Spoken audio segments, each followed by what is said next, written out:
Tokyo, Japan, October 2018.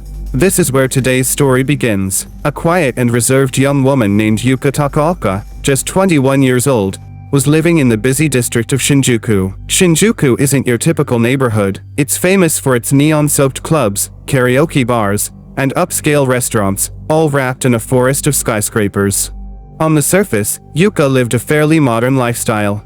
She had dropped out of university at 19 and soon became the manager of a popular hostess bar in Shinjuku. For anyone unfamiliar, hostess bars are a huge part of nightlife culture in East Asia. Men pay to spend time with women, not for anything physical, but simply for company, drinks, small talk, and a feeling of attention. Yuka thrived in this environment, though she was also deeply into anime. Her Twitter and Instagram often featured cosplay photos of her favorite characters. Those close to her described Yuka as shy at first, the kind of person who takes time to open up. Once she did, she could be warm and sweet. Nobody saw her as dangerous. In fact, her friends considered her gentle, quiet, and very polite. But one of her favorite cosplay types was what's known in Japanese culture as a Yandere. A Yandere character looks normal on the outside, sometimes even cute and sweet, but beneath the surface lies an unstable obsession. For love, a Yandere will do anything. That fascination with dark devotion was more than just cosplay for Yuka. Soon, it would become her reality. At the same time, another figure entered her life, a 20-year-old man known as Phoenix Luna. Phoenix was a host, a male equivalent of a hostess, working at a nearby host club.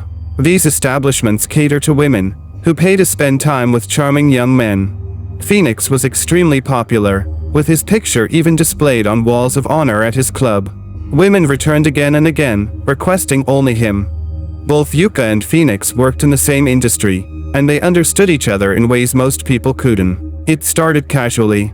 They coordinated their schedules, spent time together after work, and quickly became close.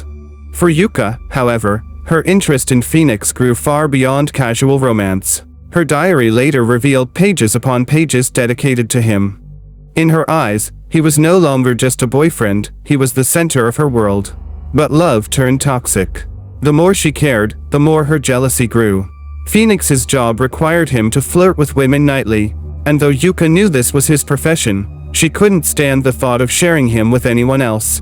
Soon, her obsession spiraled. She would check his phone, follow him, and even buy out his time at the club, spending thousands of dollars each month to make sure no other woman could get close to him. By May 23, 2019, they had been seeing each other for months. Despite tension and occasional arguments, they looked like a happy couple to outsiders. That night, Phoenix visited Yuka's apartment after a long shift. Exhausted, he asked if he could take a bath. She agreed. While he slept in her tub, Yuka once again checked his phone. And what she found changed everything. Pictures of Phoenix with another woman. Yuka knew it couldn't be a client. She had already paid for his entire month. To her, this was undeniable proof of betrayal. When Phoenix woke up and lay down in bed, Yuka waited.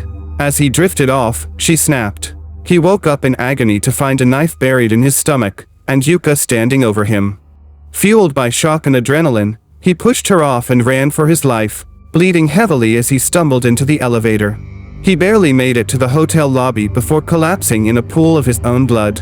What happened next shocked witnesses. Yuka followed him down, calmly sat beside his body, covered in his blood, and lit a cigarette. While waiting for the police, she even used his blood to write "I love you" again and again on nearby surfaces. She did not flee, did not panic, she simply stayed by him, as though